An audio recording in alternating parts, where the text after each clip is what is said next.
அன்பான சகோதர சகோதரிகளே, தேவ பிள்ளைகளே, கிறிஸ்துவின் மனவாட்டிகளே, உங்கள் அனைவருக்கும் நம்ம ஆண்டவராய் இயேசு கிறிஸ்துவுடைய கிருபையும் சமாதானமும் நம்மில் என்றும் உண்டாயிருப்பதாக ஆமென். இந்த நாளிலும் பரிசுத்த ஆவியின் வெளிப்படுத்துகிற சத்தியத்திற்காக நன்றி செலுத்துவோம். இந்த நாளில் யார் இவரோ,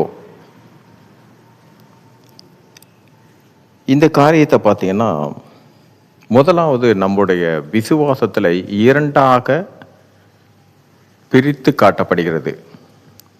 அதாவது இயேசு கிறிஸ்து நம்மோடு இருக்கும்போது நமக்கு பாதுகாப்பும், நாம் ஆண்டவராய் இயேசு கிறிஸ்துவை விட்டு விலகி இருக்கும்போது உள்ள பாதுகாப்புக்குள்ள வித்தியாசத்தை முதலாவது பார்த்தீங்கன்னா, இங்கே மத்தேயு 14ஆம் அதிகாரத்தில் இங்கே இயேசு கிறிஸ்து வனாந்தரத்தில் ஜனங்களுக்கு போஜனம் கொடுக்கிறார், அப்பமும் மீனும். அது முடிந்த பின்னாடி அவர்களை வேறொரு ஸ்தலத்திற்கு போகும்படியாக அவர்களை அனுப்புகிறார். இங்கே பார்த்தீங்கன்னா, இங்கே சீசர்களை மத்தேயு 14ஆம் அதிகாரம் 23, 24 வசனத்தில் அவர் ஜனங்களை அனுப்பிவிட்ட பின்பு தனித்து ஜெபம் பண்ண ஒரு மலையின் மேல் ஏறி சாயங்காலம் ஆனபோது அங்கே தனிமையாக இருந்தார். இங்கே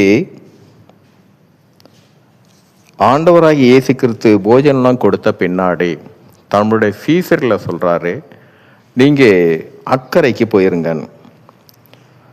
அப்பொழுது பார்த்தீங்கன்னா, இயேசு கிறிஸ்து அந்த படகுல போகலை, அவர் தனிமையாக அந்த ஜெபம் பண்ணுறாரு. அவர்களால் இயேசு கிறிஸ்து இல்லாத போது இந்த படகு நடுக்கடலில் போகும்போது எதிர்காத்தா இருந்தபடினால அவங்களால மேற்கொண்டு போக முடியல. இது விசுவாசத்துக்குள்ள காரியம். பின்பு ஆண்டவராய் இயேசு கிறிஸ்து வருகிறார். அவர்களை மீண்டுமாக சேர்ந்த பின்னாடி காற்று எல்லாம் அடங்கி போகுது. இது ஒரு விசுவாசம்.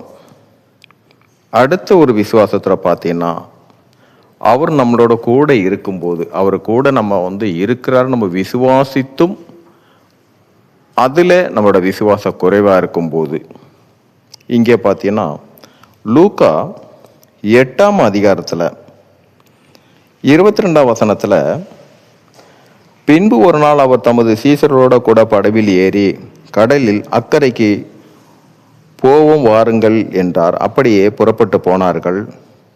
படகு ஓடுகையில் அவர் நித்திரையாயிருந்தார். அப்போது கடலிலே சுழல் காற்று உண்டானதனால் அவர்கள் மோசமடைந்ததற்கதாக படகு ஜலத்தினால் நிறைந்தது.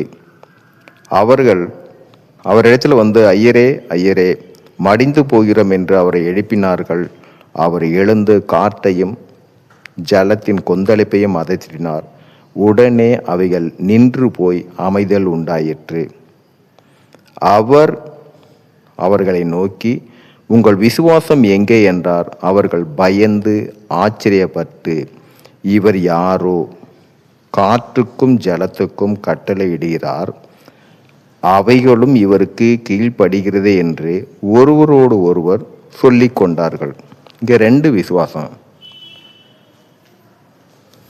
ஆண்டவராய் இயேசு கிறிஸ்து என்னோட இருக்கிறார் நம்ம விசுவாசிக்கும் போது நம்ம சிறு விசுவாசத்தில் குறைவுகள் உண்டாகும். அந்த விசுவாசத்திலிருந்து கொஞ்சம் தடுமாறுவோம். அந்த மாதிரி வேலையாக இருந்தாலும் சரி, அந்த தடுமாற்றம் வரும்போது தான் நம்ம ஆண்டவர் மேலே இருக்கிற அந்த விசுவாசத்தில் கொஞ்சம் குறைவுபடும். இங்கே அதற்கு தான் சொல்லுகிறார் ஆண்டவராய் இயேசு கிறிஸ்து, உங்கள் விசுவாசம் எங்கே? நீங்க விசுவாசித்தீங்கல்ல, நான் உங்களோட கூட இருக்கிறேன்னே, அப்ப ஏன் இந்த காரியம் வருது? உங்கள் விசுவாசம் எங்கே? நம்மளும் சில காரியங்களை ஜெபத்தில் வைப்போம், விசுவாசத்தோடு தான் ஜெபத்தில் வைப்போம். ஆனால் நாட்கள் கடந்து போகும்போது நம் விசுவாசத்தில் குறைவுகள் உண்டாகும்.